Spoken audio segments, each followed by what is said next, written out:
Kamala Avila-Salmon is a storyteller, producer, and DEI leader dedicated to using media to reshape how underrepresented communities are seen. As Lionsgate's first ever head of inclusive content, she led efforts to ensure the studio's films reflected diverse global audiences. Now, as the founder of Cost Productions, she's focused on creative, culturally impactful, and commercially successful content. We've gotten to know each other by being Obama Foundation leaders from the USA, and it's just been so incredible to see her work, her impact in the community. And we're going to talk a bit about her journey, pivotal moments, and as someone that has driven DEI initiatives in Hollywood, the changes she's seen and what she's doing now to ensure that culturally impactful and commercially relevant content is out there. Take a listen. Thank you so much for joining us. I'm so excited to talk with you. I'm so thrilled to be here. I love the platform that you've built and the conversations you've had. So excited to be a part of it. And I love that we met through the Obama Foundation. You know, it's just a really exciting program, and to be able to connect with amazing leaders like you is just, Yeah. I think, the best part.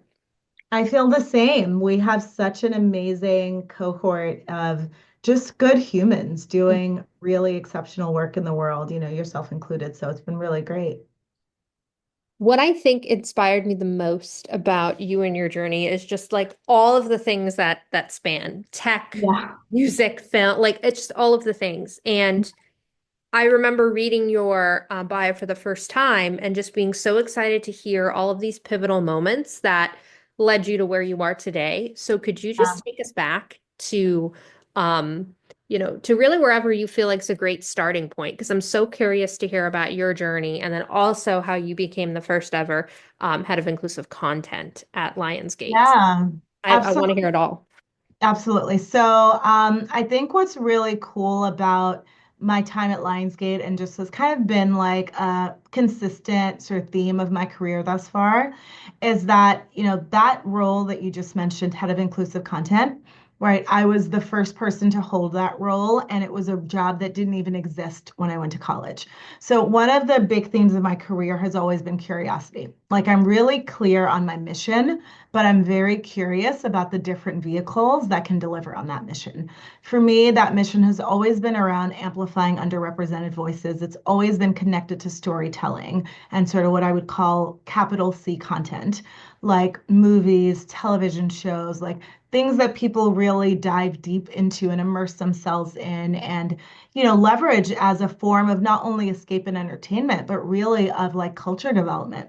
It's where we learn and understand like whose voices matter and whose stories are worth telling and what types of stories are good stories and villains and heroes and all of those things. And so my journey in this industry really does begin shortly after I immigrated to the country. I'm from Jamaica.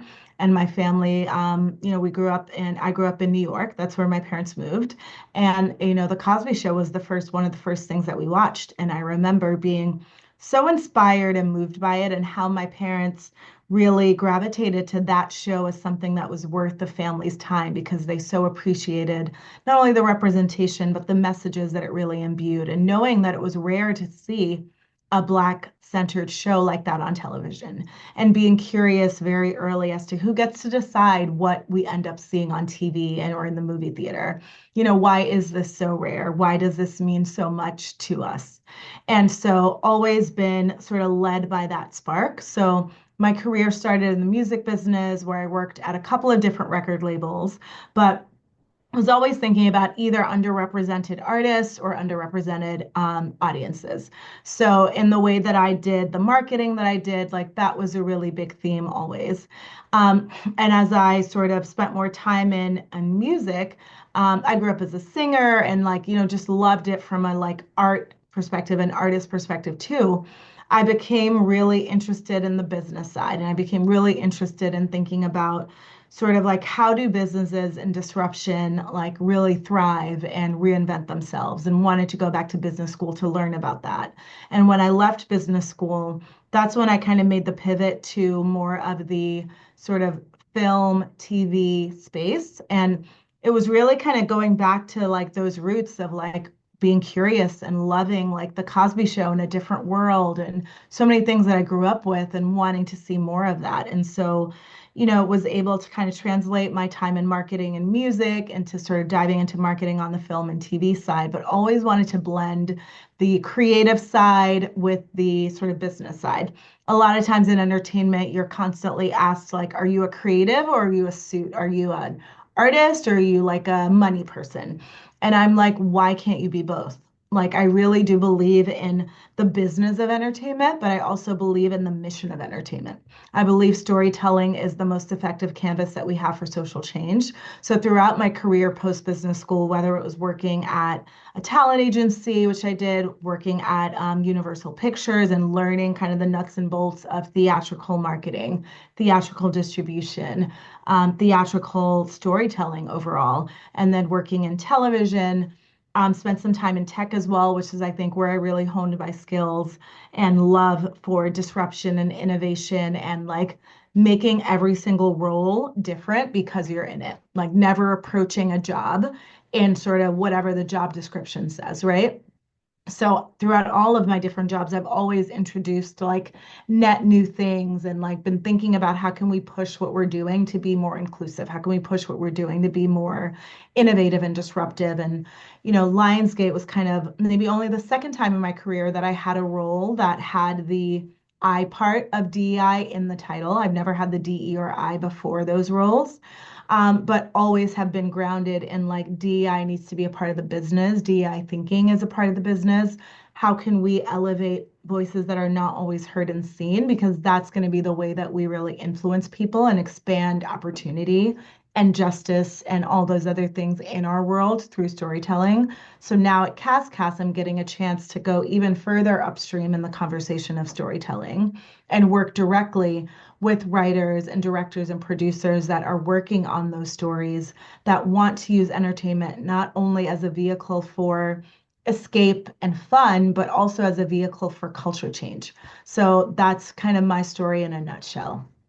Oh, I love that so much. And what I especially love too is the path, right? Yeah. Because you were at Lionsgate and now being a founder and CEO. Yes. Like, how does Yeah. that feel to like It's pivot into that? crazy. It's Yeah. crazy. So, you know what? It's like at many different points in my career, people have always said, like, why don't you just start your own thing? Mm, Because I've always been the person that was like, kind of pushing a boulder up a hill to a certain extent. When you're working on trying to transform spaces and create more equity and inclusion, there is a feeling of like, well, you can only do that if you start it yourself, right? Like the systems are set. This is what it is. Like, go and innovate outside the system. And while I believe in that, I would never thought of myself as an entrepreneur. I always thought about myself as an entrepreneur, someone who wanted to actually tackle big existing systems and companies and shift them to be more inclusive. But when this opportunity came about, the conversations with our chairman, it was really the first time that I was like, this does feel like the moment where I want to do a little bit more sort of like early stage shaping and actually building the thing from scratch. For me, it's still just another chapter in like the broader vision to go to another large company. Because part of my tension is always like, I want to drive change and mhm, I want to do it and I want to scale that change, right? So I think a lot about the fact that in entertainment, we're still in a place where, especially with consolidation, there are so few studios and places that are determining 90% of what we watch, right? So everyone can go and be an independent producer if they want to, mhm. but at the end of the day, all of those people are mostly still coming to the 4 to 6 studios that remain and asking them for their marketing money and their distribution power and their audience reach and their theatrical footprint and all of that. And we need to have just as many passionate people on that side of the business, what we call the buyer side, as we have on the seller and the creator side. So I am using this opportunity as a founder and a CEO, which is crazy to say. I've always wanted to be a CEO. And I was just telling my husband, like, I was like, does it count? Because like it's my company. And he was like, it definitely counts. You are Absolutely definitely a count. CEO right now. And so it's nice to be able to like build from the ground up, like not only the content that I want, but the culture that I want to introduce myself to like artists and writers and producers. Like the way that I want. Like it's really cool and to be able to ask for and look for the specific stories that I really want to tell versus just kind of helping the company tell the stories that they already are going to tell in a better way. Both are important, but this is a cool opportunity. And I believe too, it's like now you're in the moment where you are driving it, right? You're the one that's really shifting things and changing Yeah. things, and disrupting things. And I'm so curious from your experience, and this is something that a lot of people have submitted and asked as it Mm, comes to, DEI initiatives in Hollywood specifically. mm. What sort of challenges have you faced, right? As you're really working towards shifting the narrative and focusing on representation, right, in mainstream media. What challenges have come about with that? Because you've worked in so many different spaces, right? You've had so many different unique experiences. I'm curious about like what does that look like when you're talking about DEI initiatives in Hollywood? Like Yeah. what is that? Talk to us about that. So I think that one of the things that's really interesting about the DEI conversation overall, but the DEI conversation in Hollywood is the fact that, we are in an industry that from the outside appears to be super liberal and very progressive, right? So there are people who kind of feel like, well, Hollywood's already done it, right? We already like super inclusive, right? At the same time, study after study, year after year shows that like, we're still in a place where like 90% of directors that are hired by big studios are still men. 80% or more of them are still, white people. Many of them, like there's not as much opportunity for women and people of color and LGBTQIA and people with disabilities. And so all the groups that are still sort of like are that are underrepresented, generally speaking, when it comes to leadership, autonomy, power, green light, are just as underrepresented in Hollywood, if not more. Right. And so it creates a very interesting canvas for the conversation because you're dealing with people who feel extremely liberal, sympathetic, like would define themselves as allies, and yet are still reproducing all of the same systems that people who would say, like, I don't care about DEI are reproducing, right?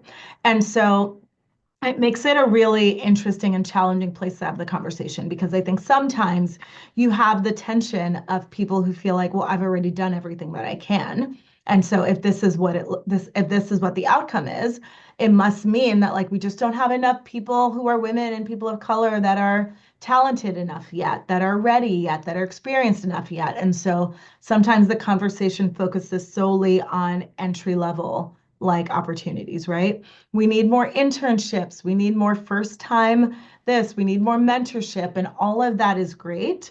But what I see is that there is absolutely a huge class of writers, directors, producers that are ready now, but cannot make that jump to sort of like the big leagues, if you will, the higher budget, the big theatrical footprint, because there are still people who are in the decision-making seats who feel like, well, if you haven't already done X, Y, and Z, then I can't hire you to do X, Y, and Z. And it creates this conundrum where it's like, well, you have to be a first-time director of a big studio feature sometime, right?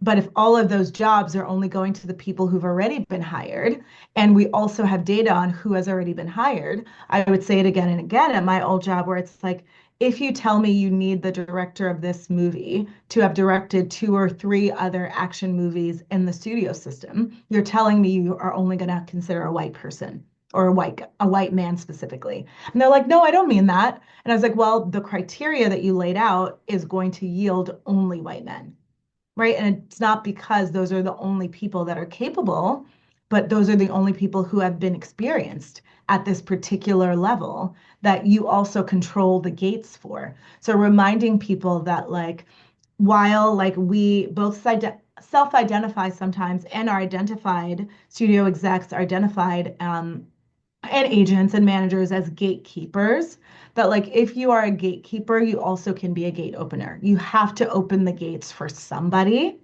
and being intentional about how you're opening the gates. I think that's a really big one. Another thing is that, people always say like this is a relationship business, and it is. but I don't think people really understand like all the different ways that relationships really do drive outcomes in ways that go beyond just like, is someone talented, right? It's everything from when a script comes into a studio. So let's assume that like people have agents and managers and all these things. There's still a lot of like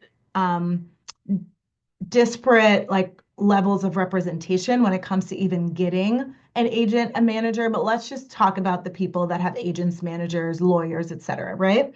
People that have the ability to share their scripts with studios. When we read a script, when a studio reads a script from a producer they've already worked with before, or a writer they already worked with before, they have almost an unconscious ability to see how even if that script isn't perfect, it can get better because they know the person that's submitting it. When someone that isn't someone that they've worked with before submits a script, every single thing that's wrong with it is the reason why it can't be made. We can't say yes because the characters aren't good enough yet, or the concept isn't right, or blah, blah, blah. And I would often point out, I was like, I listened to you guys say all the same things about this other script last week, that also the characters weren't right and the concept needed to be refreshed, etc. But because you've worked with that person and they've delivered for you, you're willing to assume that their C script can become an A.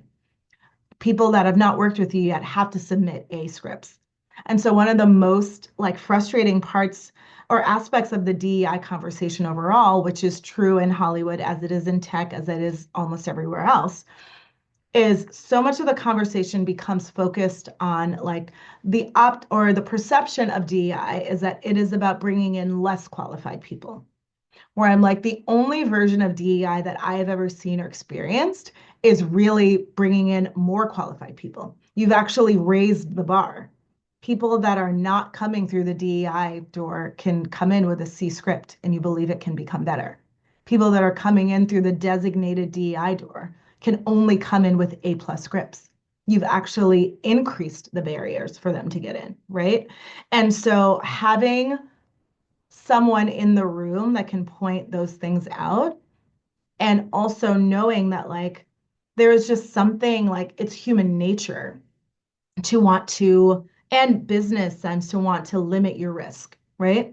And so people feel like things that are more unknown are more risky, and they may be, right? There's also the feeling of sort of like with the business changing and audience habits changing, people are looking for sure bets, right? If a sure bet means it needs to be a part of an existing franchise, most franchises already have casts and they already have directors and they already have producers, and those are going to be the people that have already been let in, right? So how are we bringing in new people, right? If sure bet means like working with, again, someone who has already delivered in this system, then like your pool of who you can say yes to shrinks. So I'm constantly thinking about how can we get those apertures to open wider? How do we reconsider what it means for someone to be ready and experienced and qualified now? Like, how do we actually create more gate opening opportunities? So, a lot of what I think about at CastCast is like, we want to tell stories that are inclusive, commercial, and impactful, right? So, we're always going to center our stories on underrepresented communities. We're going to maximize as much as we can and optimize for having as much representation behind the camera at the writer, director level as well. But I understand sort of what some of the different chess pieces are when it comes to getting a studio to say yes. So if I want to take a little bit more license on a director that's less proven, I'm going to need to go and get a bigger cast because the studio is going to be looking for a way to offset the risk, right? If I want a less tried cast, I might need a bigger director and a lower budget. If I want a higher budget, that like, so it's sort of like you have all these levers to play with, but sort of like it is the system is always going to look for the least amount of friction and the least amount of risk possible. And those things usually end up not working in the favor of people who would represent new voices. So that is the puzzle that we're constantly trying to solve for. And I love your chess mention because it's so true. It's like Mhm. the pieces, right? It's navigating that. And I was thinking about like how you decide which projects to pursue, right? Because you want to find this balance, right? You talked about how you want to have the impact, especially the cultural impact, right? But also there's that, you know, commercial Yeah. relevance that's talked about. Like, so if you're looking at, all of these different options and opportunities, what's your Mhm. mindset when it's coming to deciding which projects to pursue? Yeah. So that is the aspect of the role now that I'm in that's the most different from what I've done before. Mm. So when you're working inside a studio system, you kind of have their tastes and their mandates to kind of fall back on and sort of like craft your taste around, right? As the producer, you are going to be one of the earliest people to believe. So you don't have the benefit of like necessarily like a studio will tell me if this is good or not. Like I have to decide if it's good or not, right? Which is a great sort of stretch for me. And so the way that I think about it is that I usually ask a set of questions about every project that we're interested in, right? Like, does this advance our mission around like inclusion, generally speaking, right? Is it going to create gate opening opportunities for someone? What is the story about besides what it's about? I generally gravitate towards stories that are entertaining, but they are about something else as well simultaneously, right? They are meant to make you reflect on something that is true about or in our society, especially when it comes to understanding the experiences of underrepresented communities. And then the other question I ask is like the commercial question, right? Which is sort of like a lot of times what happens is when content is centered on women, it is assumed that like the only audience for this is women and girls, right? A story that is about a white character is for everyone. A story that is about a black character is only for black audiences. So we're trying to intentionally filter for stories that center on underrepresented communities, but it is reasonable to believe and to market them beyond that. And so those are sort of the three lenses that we look at to sort of think about it can be a great project, but is it a cast project?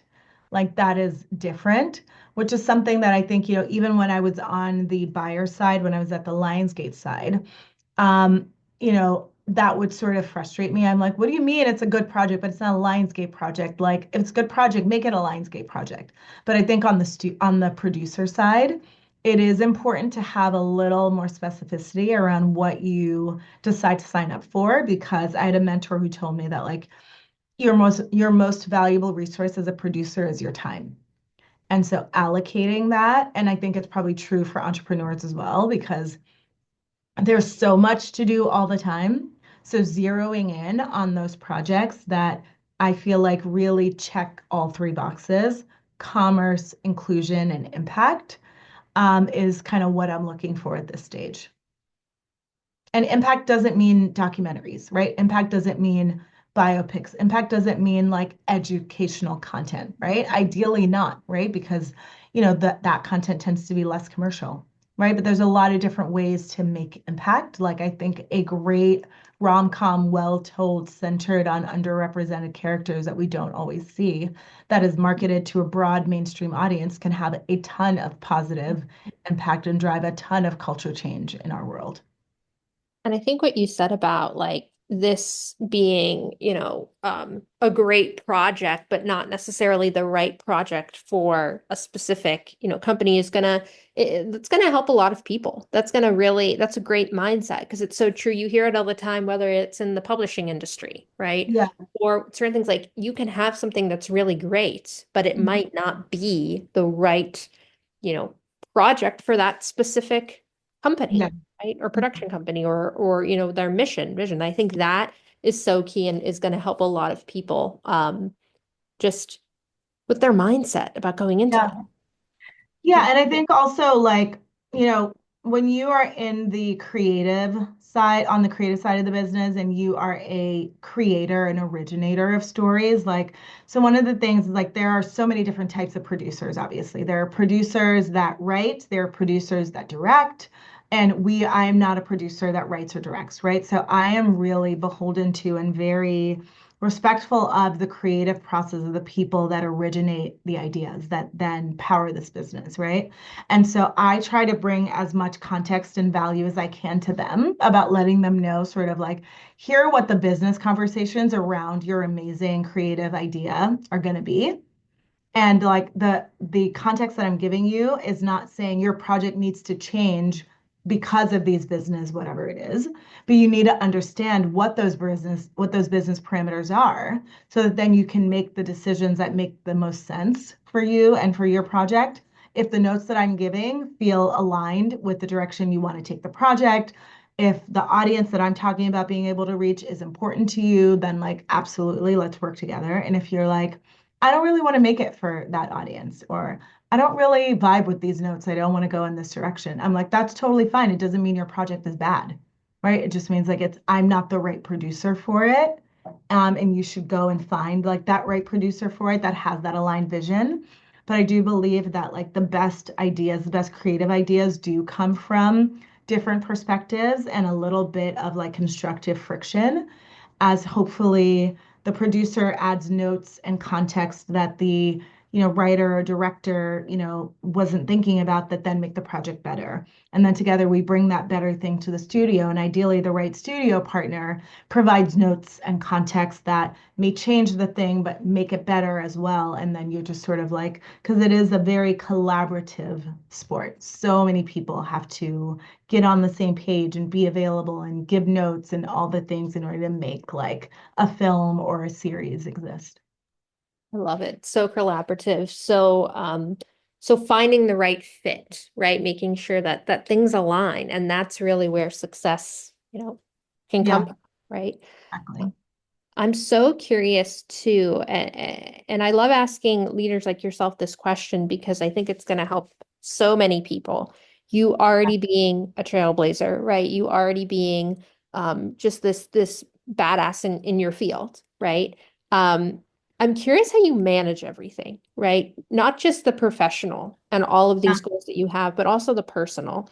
And yeah, and I'm really curious too, because you're a working mom, right? What yes. let's talk about that and dive into that. Like, how do you balance everything? Because sometimes there's just not enough time in the day. There is usually not enough time in the day, is my expectation. I've yet to meet a day where I felt like I had enough time to do all the things that I wanted to do.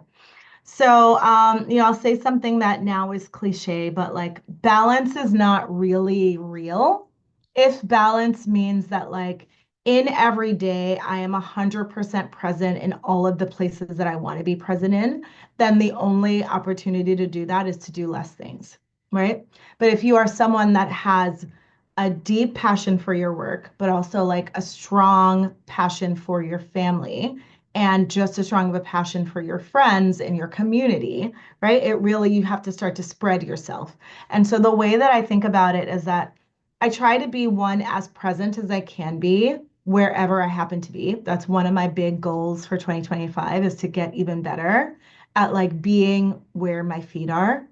Like, and so if I'm at home with my son, trying to put the phone down and not be sort of texting and emailing other things. Like, if I'm hanging out with him, I'm trying to be hanging out with him, right? And listening to what happened at school today, and maybe like watching a TV show with him that he likes and talking about it. Or if we're doing bedtime or bath time, just being like as present as I can be.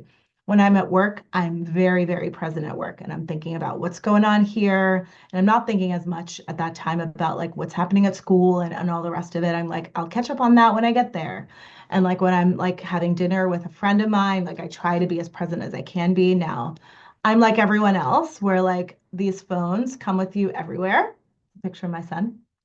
And they are just like the dings and the pings and the chimes and the like, it does get into your brain. And I think that I try to be better and better every day about doing some constructive compartmentalization, because I feel like that's sort of, to me, the best balance will come from being fully present where I'm at while still being in all the places that I aspire to be in. So that's kind of how I approach it. My relationship with my family is really important to me. My relationship with my son is super important to me. We have a very strong bond. My marriage with my husband is very important to me.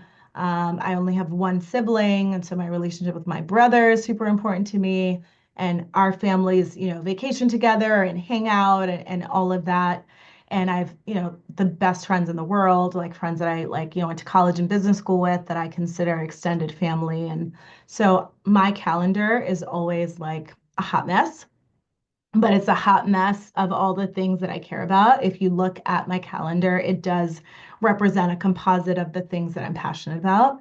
And I try to be as present as I can at all of them. So, like, if I'm at girls' weekend, like, I'm at girls' weekend, and that's what I'm doing that weekend. If I'm at the office, I'm at the office. I love that so much. And you're right. Like, I would rather be fully present with somebody in that moment and have just like the best conversation and feel connected to them rather than like have one part of my brain on something, one part on something else. It's very hard, especially if you're in meetings for like long periods of time, Yes, like not to go to the email when it dings and be like, oh, I think I can totally. respond to this. Listen, I did it just this morning, and I know that like I met a coach once who said multitasking is worse than a lie. Hmm. It's And so she's true. like, it's because it's just not true. Yeah. And I'm addicted to multitasking. I will say that I think I'm always trying to do two things at once. And that is one of my big things to like unlearn the habit of multitasking because it is so addictive and it's so alluring. And you feel like I'm checking off so many things and Yes. like, but you're not really checking them off in the best Yeah. possible way. And I will say, like, to cut myself and other people some slack, like, there are better and worse times to multitask. I think like if you're in a really long meeting and you're really not participating and you're just there because it's like the staff stand up and whatever it is, like if you got to get a couple emails out, like don't beat yourself up Do too it. badly. Mhm. But like if you're sitting across from your best friend or you're sitting across from your spouse or you're sitting across from your child or you really need to be heads down on something, like that's the time to be like, all right, I'm going to try to hold a higher bar on Mhm. this. Do I really need to do that text Mhm. message right now? Mhm. Absolutely. Absolutely. And my biggest thing too is it's like somebody's holding their phone, right? And then they're like looking up and down, like talking like this. Yes. Like that's something I've become so aware of because it's like when if I ever doing that, I'm like, I don't want somebody to feel like I'm like doing that, like the up and down No, kind of it thing. feels so bad when someone's doing Yes. it to you, and yet we're not always cognizant of the way that like we do it to other Mhm. people and how it feels to them. Yeah. Exactly.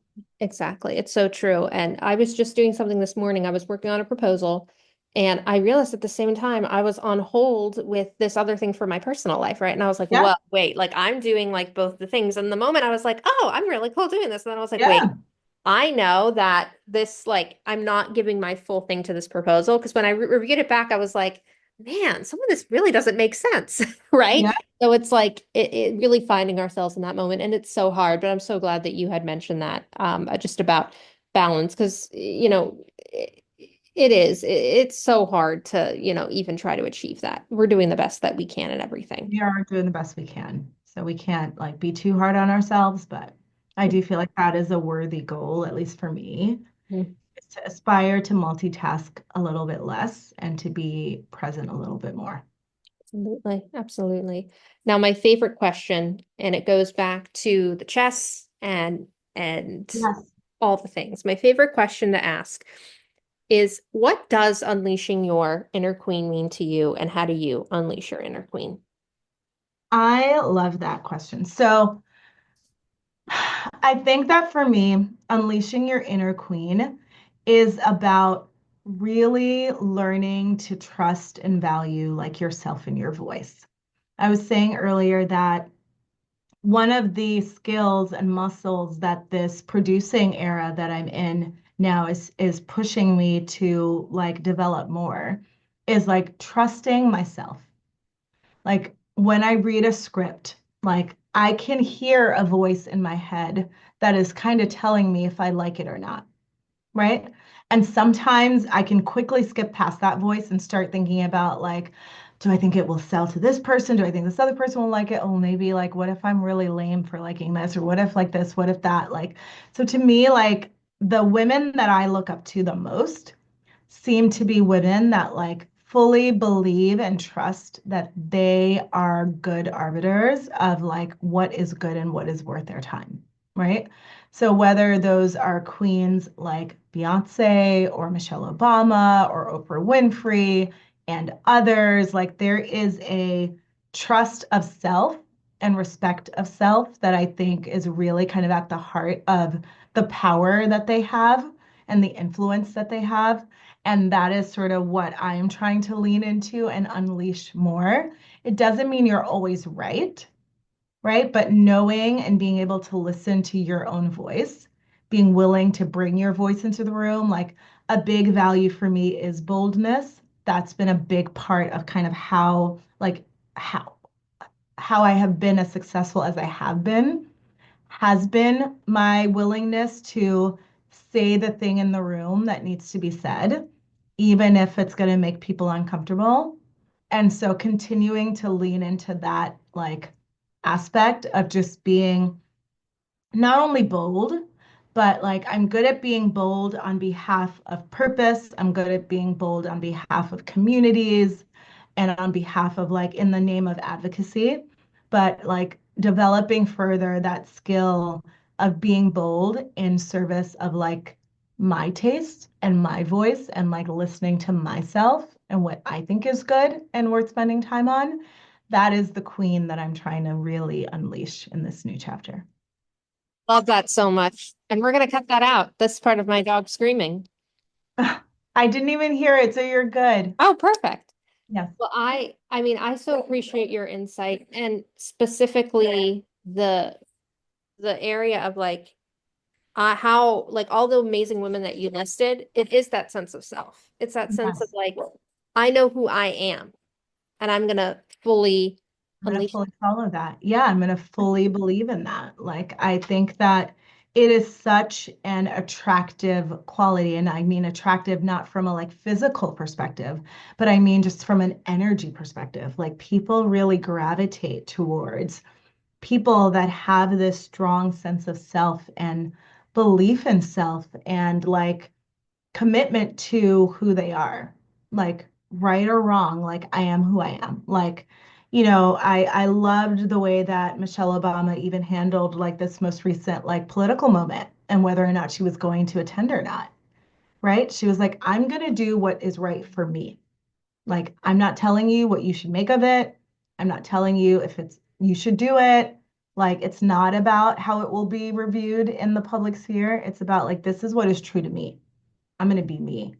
And I just think like we need more of that, especially from women, because women have been so, you know, conditioned and pushed and in many ways like forced to go along to get along, right? And to not listen to themselves.